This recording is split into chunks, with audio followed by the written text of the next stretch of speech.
राजस्थान में कांग्रेस ने सरकार को रिपीट कराने की पूरी कोशिश की, लेकिन वो कामयाब नहीं हो पाई। वो यहाँ 30 साल पुराने रिवाज को बदल नहीं पाई और 5 साल बाद भाजपा सरकार में आ गई।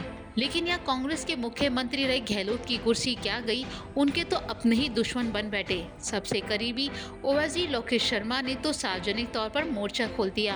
पिछले 5 साल से जो गहलोत की गुणगान करते नहीं थकते थे, वो अचानक विपक्ष की भूमिका में नजर आने लगे हैं और लगने लगा है जैसे 10 साल पुराना इतिहास दोहराया जा रहा है।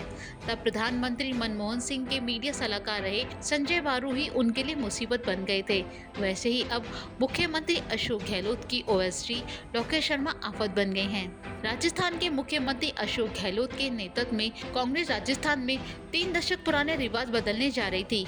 चुनाव से पहले सिर्फ एक ही चेहरा जनता के सामने था, वो था अशोक गहलोत का। सरकार के खिलाफ कोई एंटी इनकम्बेंसी भी नहीं थी। ओपिनियन पोल से लेकर एग्जिट पोल तक कांग्रेस की सरकार रिपीट कराने के संकेत मिल रहे थे, लेकिन ऐसा नहीं हुआ। कांग्रेस को हार का सामना करना पड़ा और महज 69 सीटों पर ही संतोष करना पड़ा। हार का ठीकरा गहलोत के सिर फूटा। 3 दिसंबर को नतीजे आने के बाद राजस्थान में कांग्रेस की हार की समीक्षा का समय था। प्रदेश प्रभारी सुखजिंदर सिंह रंधावा, प्रदेश अध्यक्ष गोविंद सिंह डोटासरा और तमाम वरिष्ठ नेता हार की वजह भाजपा के ध्रुवीकरण और मोदी लहर को ठहराने लगे थे। आला कमान तक रिपोर्ट भेजी जा रही थी, तभी लोकेश शर्मा ने अपने बयानों से तहलका मचा दिया। पार्टी के भीतर तो पहले ही गुटबाजी थी, अब लोकेश शर्मा के खुलेआम विरोध से गहलोत के नेतृत्व पर सवाल उठने लगे। मुख्यमंत्री अशोक गहलोत की ओवैसी लोकेश शर्मा ने सबसे बड़ा नुकसान पहुंचाने वाला आरोप ये लगाया कि गहलोत आत्ममुक्ता में रहे, गंभीर मुद्दों को नजरअंदाज किया, गंभीर मसलों पर भी उनकी उपेक्षा करते थे। उन्होंने कहा कि कांग्रेस पार्टी राजस्थान में रिवाज बदल सकती थी, लेकिन अशोक गहलोत जी कभी कोई बदलाव नहीं चाहते थे। यहाँ कांग्रेस की नहीं बल्कि अशोक गहलोत जी की शिकस्त है। कुछ ऐसा ही मामला 10 साल पहले कांग्रेस में देखने को मिला था। दरअसल कांग्रेस राज में जवाहरलाल नेहरू के बाद डॉक्टर मनमोहन सिंह पहले प्रधानमंत्री थे, जो पूरे 5 साल का कार्यकाल पूरे करने के बाद फिर से चुने गए। देश के वित्त और प्रधानमंत्री के पद पर रहे डॉक्टर सिंह भारत में आर्थिक उदारीकरण के प्रणेता के तौर पर जाने जाते हैं, लेकिन उनकी इस उजली तस्वीर और महान शख्सियत के उल्टे उन्हें सोनिया गांधी की कठपुतली भी कहा जाने लगा।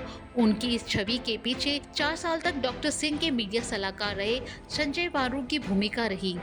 संजय बारू ने अपनी किताब the accidental prime minister, the making and unmaking of Manmohan Singh में पूर्व प्रधानमंत्री की छवि को सबसे ज्यादा नुकसान पहुंचाया। उन्होंने उन्हें यहाँ तक कह दिया कि मनमोहन सिंह अपने ही ऑफिस के मालिक नहीं थे। कांग्रेस नेतृत्व के प्रभावशाली लोग लगातार उनकी उपेक्षा करते थे। बारू ने अपनी किताब में लिखा कि सोनिया गांधी की राष्ट्रीय सलाहकार परिषद सुपर कैबिनेट की तरह काम करती थी। सभी सामाजिक सुधारों के कार्यक्रमों की पहल करने का श्रेय भी उन्हें ही दिया जाता था। प्रणब मुखर्जी के विदेश दौरे पर तो बारू ने यहाँ तक लिख दिया कि मनमोहन सिंह की अवहेलना करने का आलम ये था कि अमेरिका जैसे देश की यात्रा कर वापस आने के बाद विदेश मंत्री प्रणब मुखर्जी ने इस बात की जरूरत भी नहीं समझी कि वो इस बारे में मनमोहन सिंह को ब्रीफ करें। अब कुछ ऐसा ही मुख्यमंत्री अशोक गहलोत की ओवैसी लोकेश शर्मा कर रहे हैं। वो उनके ही खिलाफ खुले तौर पर बयानबाजी दे रहे हैं, जिसके अशोक गहलोत के सामने परेशानियां खड़ी हो गई हैं।